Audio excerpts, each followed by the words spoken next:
This is the Thoughtful Travel Podcast. I'm your host, Amanda Kendall of the notaballerina.com travel blog.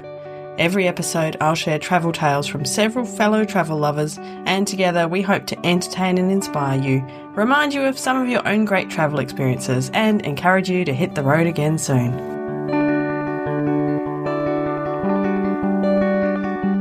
Hello and welcome to episode 375 of the Thoughtful Travel Podcast. Today is a deep dive interview with Christensen.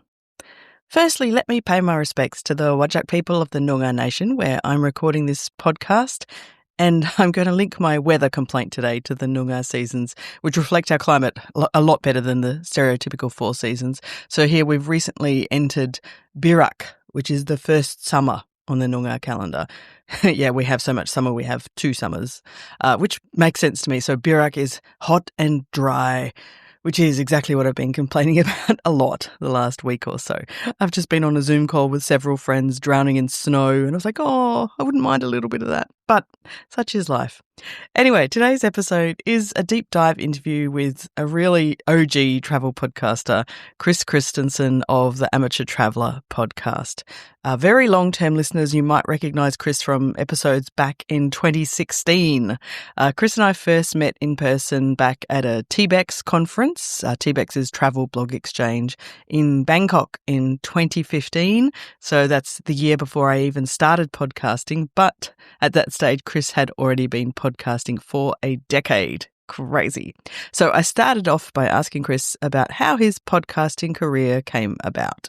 I started listening to podcasts, I think in 2004, late 2004, because a TV show that I was watching, a tech show called Call for Help, got canceled. And so they said, well, we're going to turn it into a podcast. And that was my what's a podcast moment. And so I started listening to that show and then found other shows and then very quickly decided I loved podcasting and I wanted to start my own. And so I thought about doing a tech show because I am a longtime tech nerd. Actually thought about doing a religious show, which I did start one a year later that I've done for 19 years. But then the Amateur Traveler started because at a Memorial Day picnic, that's a picnic at the beginning of the summer for those of you outside the U.S., all the best stories were travel stories. And so I thought, hey, I'm going to start a podcast about my travel stories, which is what Amateur Traveler was at first, which was a very stupid idea because I was traveling 4 weeks a year and podcasting 48 weeks a year, and that math does not work. So it very quickly turned into an interview show, which I found I enjoyed. It is kind of, you had so much foresight to start that up.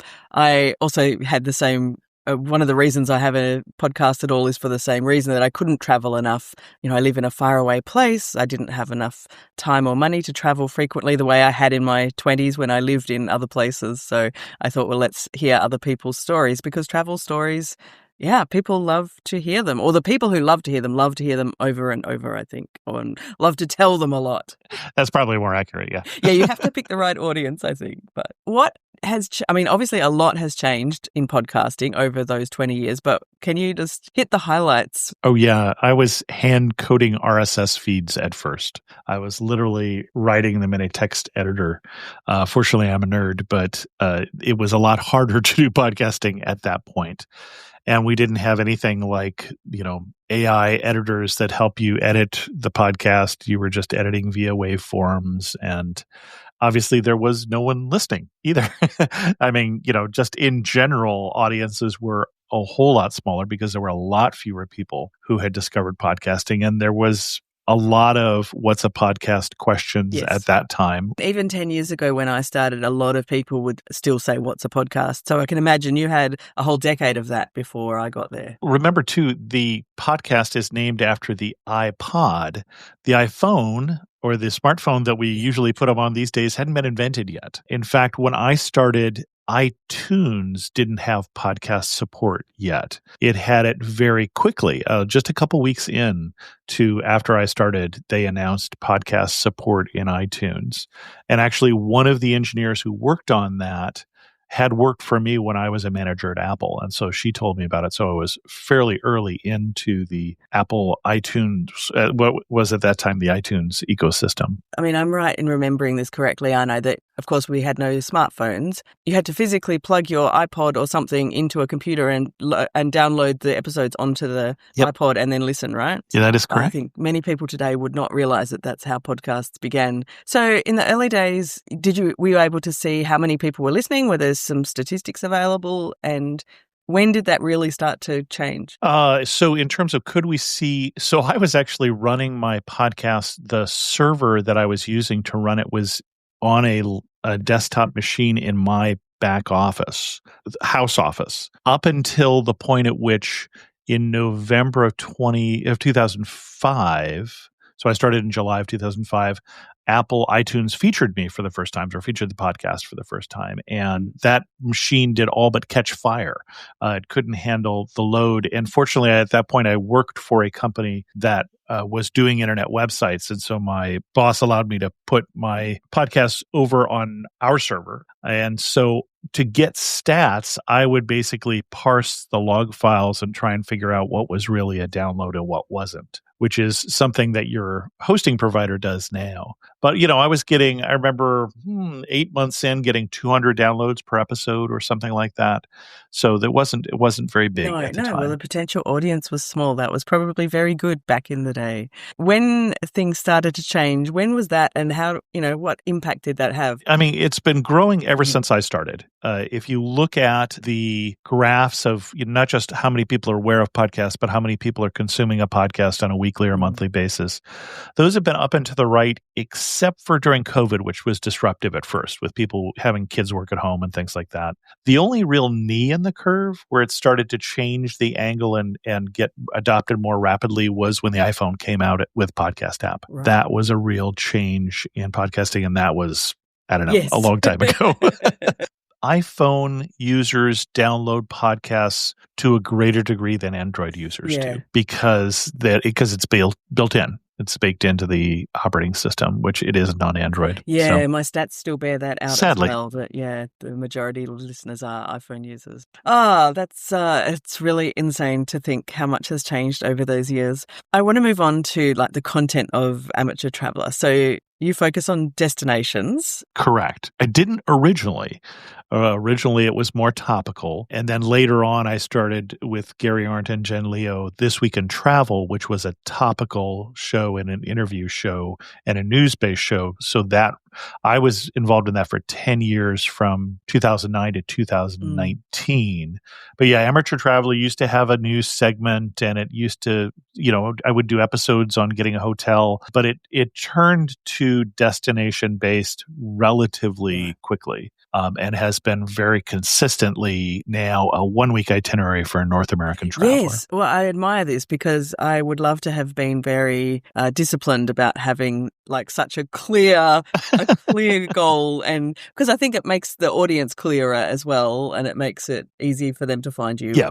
Well, and obviously people in Australia, New Zealand, and Hong Kong, and who listen to English also listen, but the target audience is still a North American traveler. And one of my criteria is there has to be something about that place that makes it unique enough that I should use my precious vacation time, especially for those of us on this side of the pond who don't tend to get a lot of vacation days, but that makes it fairly precious. Absolutely. Yes. I'm very lucky down here. I mean, I'm self-employed, but my employed friends, they do get, at least 4 weeks of annual leave a year, and that makes a big difference. I'm curious, when you've spoken to people, are there some destinations that stand out as you spoke to this person and then you immediately really wanted to go to that place? Oh, yes. It happens all the time. Occupational hazard? Yeah, occupational hazard.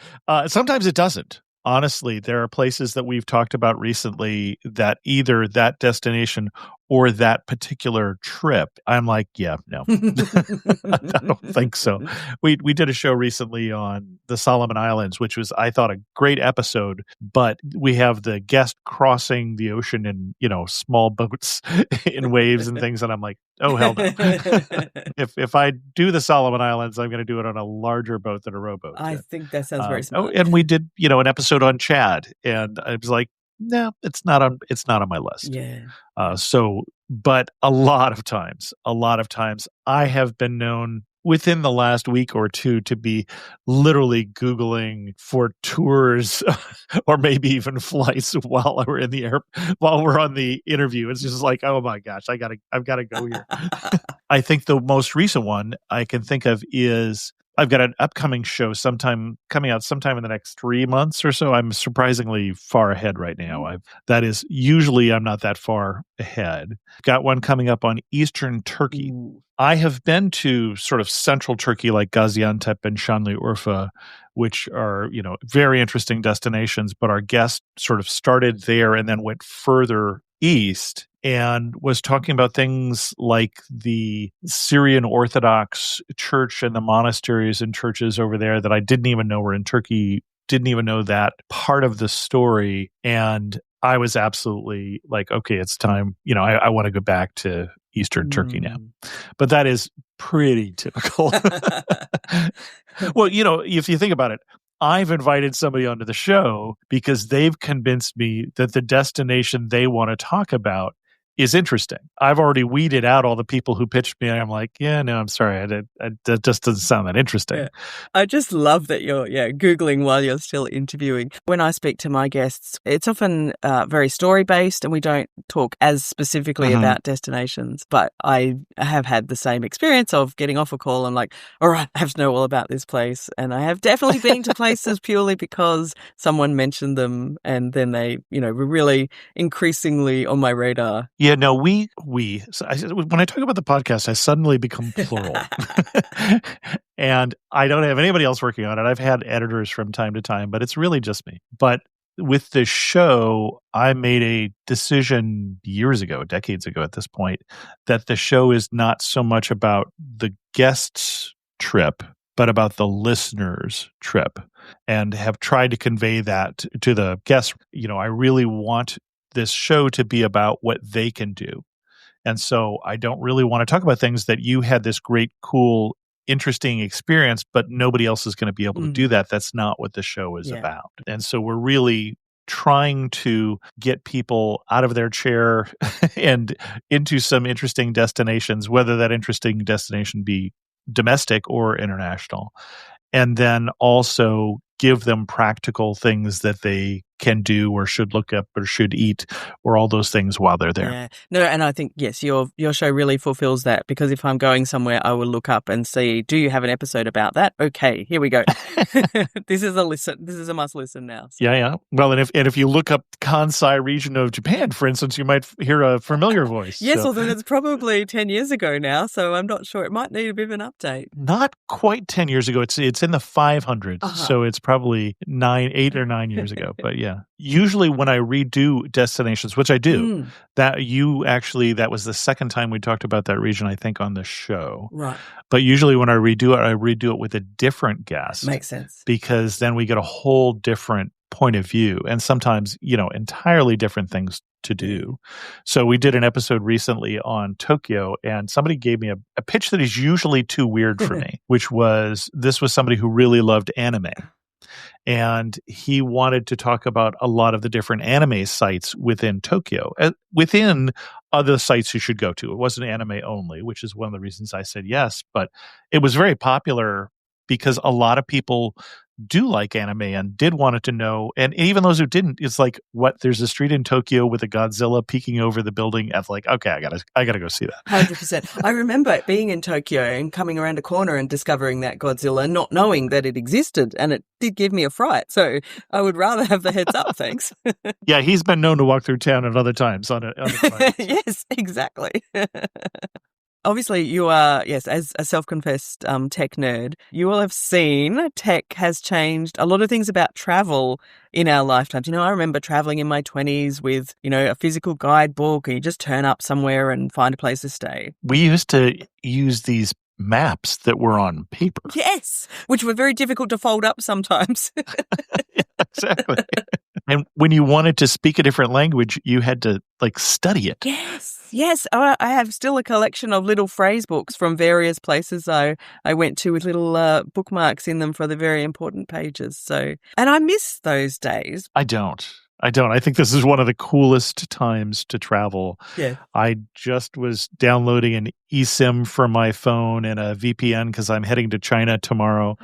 I know that I will have my plans for what train I'm catching and where I'm picking up the Yangtze River cruise all on my phone in this folder, and I've got a translation app, and I think it's a great time to travel, and I don't miss those days. I still like paper maps. I've always loved maps. Yeah, no, you're right. I think I am being a little bit overly nostalgic because, of course, it wasn't always easy to travel that way. And I'm older than you, so I remember when flights were also regulated.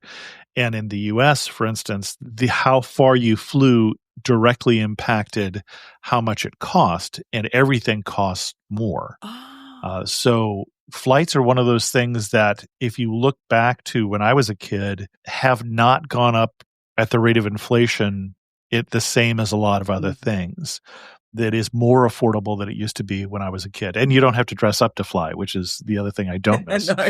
Yeah. It was something we did when I was a kid. So yeah, right. Yes, I mean that's certainly true. Here in Western Australia, when I was a kid, you didn't really fly anywhere. You'd hear occasionally people would fly to Singapore to go shopping, but even to go to Sydney or Melbourne, I remember it as a child. I think my dad maybe went once for training for work. He worked in a national bank, but it was still not something that happened. Whereas now, I mean, especially from Perth, people flit over to Bali. Some of them go 3 or 4 times a year because flying is so affordable in comparison. Well, my dad actually did fly for work, which made it very unusual. He was in the 100,000 mile club for United. That made him very unique in my experience compared to other people I knew that their dads didn't fly.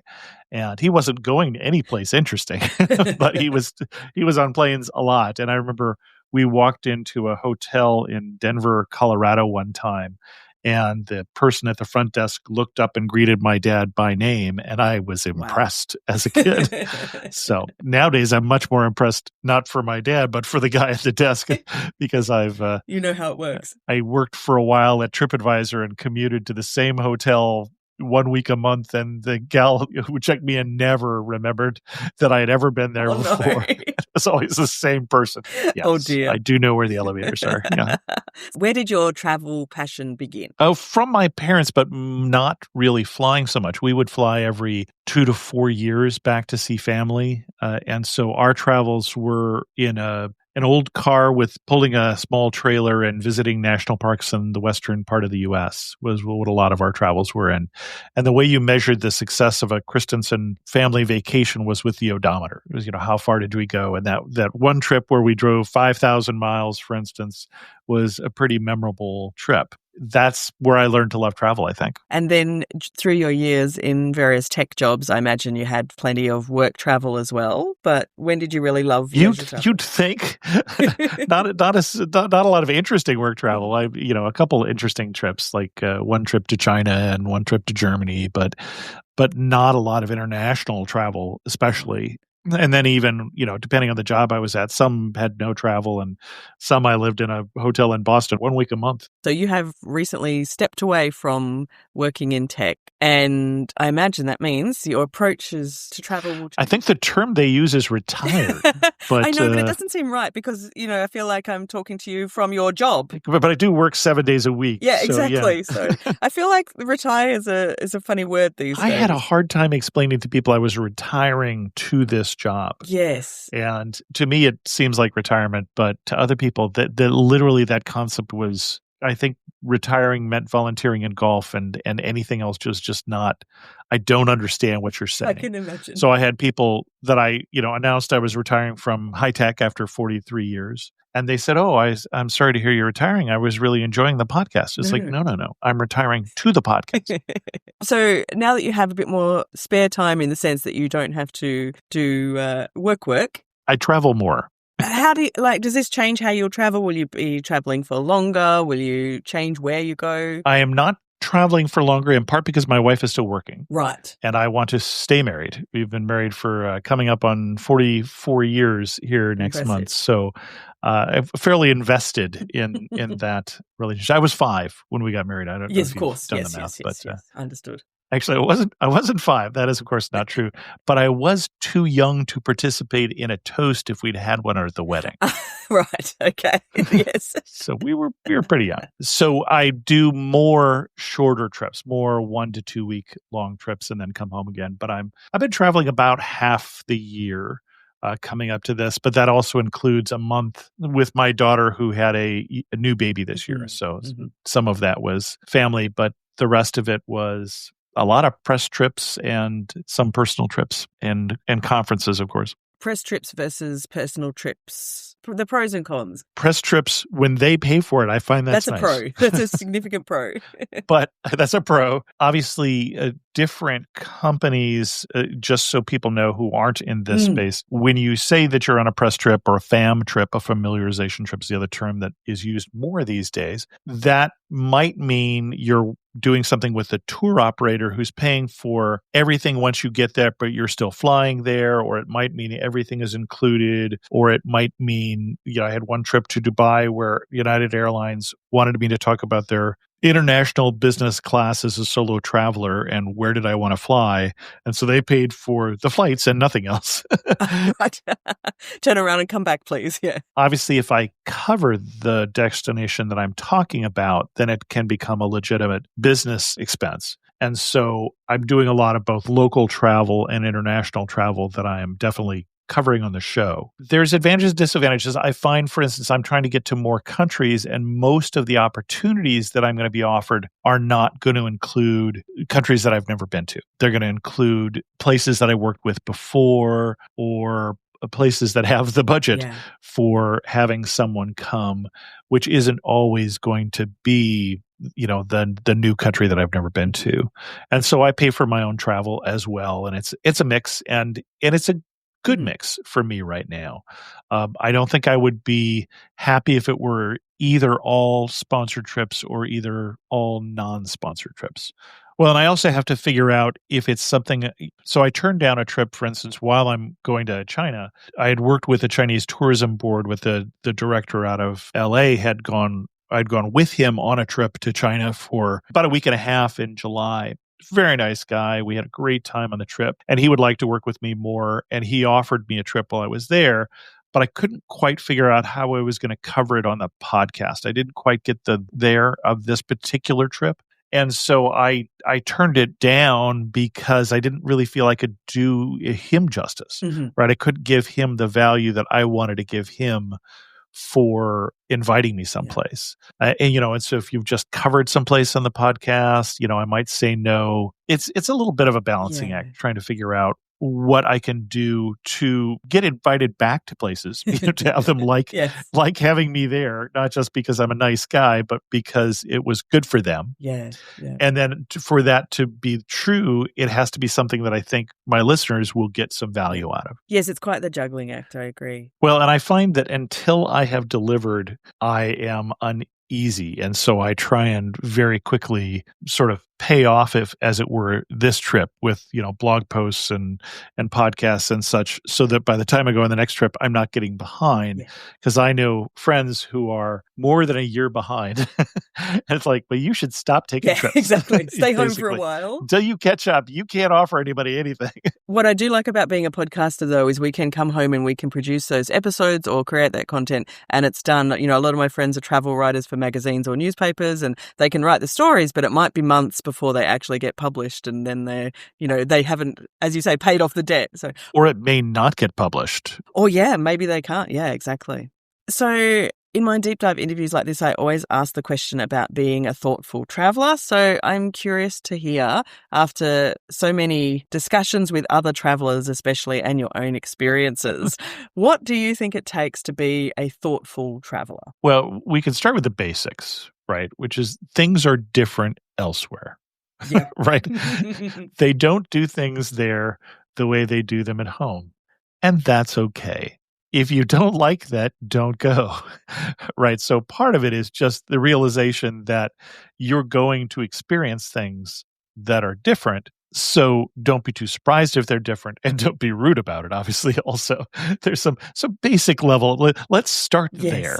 but it's so. I mean, yes, it sounds basic, doesn't it? But it is so surprising to me how many people forget this very basic part of travel, that things will be different, and that's kind of why you're going as well. Yeah, so we kind of start there, and then I think for me, part of the reason that I love travel is that I'm a curious person, and I want to know more about things. I try to get guests on my show who are also curious people. Occasionally I get people who are not as curious as me. It's like, well, when they told you that, did you ask the obvious question, which is, if given A, why is that? And sometimes people do not.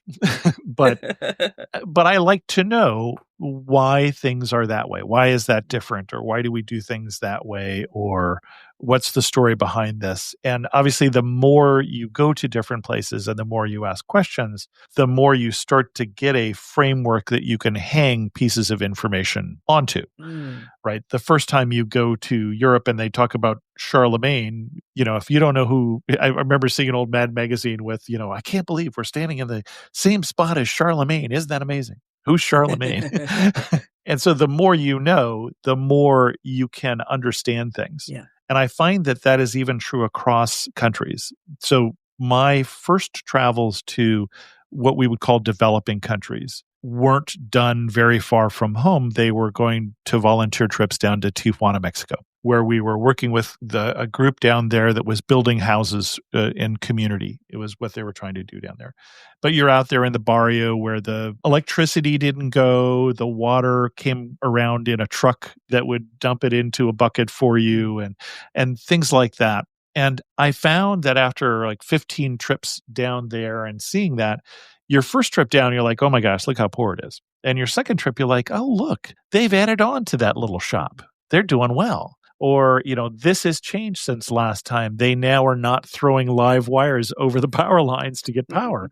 They actually have power coming to things are getting better. And so I found that when I went then to Tanzania the first time, this is 15 years ago or something like that, we stopped at a marketplace out in Tanzania, out in rural Tanzania, where it was not, rich tourist area, where there were 10 of us and one went with the bus and the 9 of us went. Well, actually, I walked off in one direction. The other 8 followed me because they figured I could get back to the bus. And the person who had walked off separately was able to find us because every time he walked up, they would look at him and they would say, Wazungu, they went that way. The white people went that way. So we were, out there where they didn't get a lot of tourism. And I found as I was walking through that place, I understood it from Tijuana. It's like, oh, okay.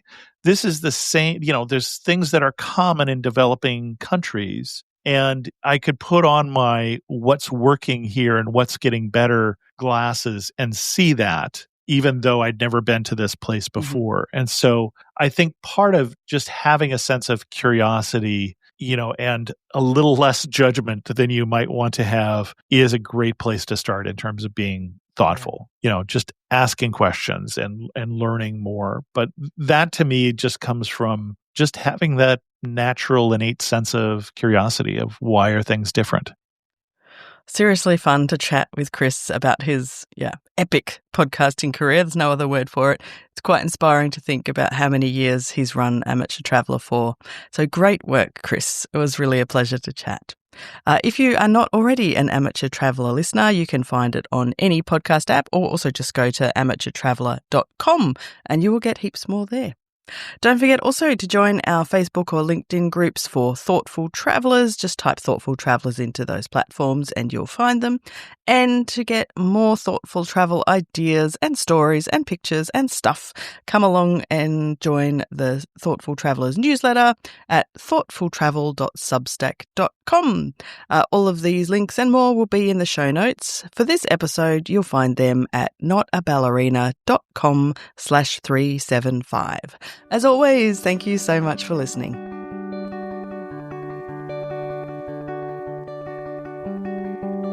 This has been another episode of the Thoughtful Travel Podcast. Show notes and other information are at notaballerina.com/podcast. Join me again soon for another chat about why we travel. Bye for now.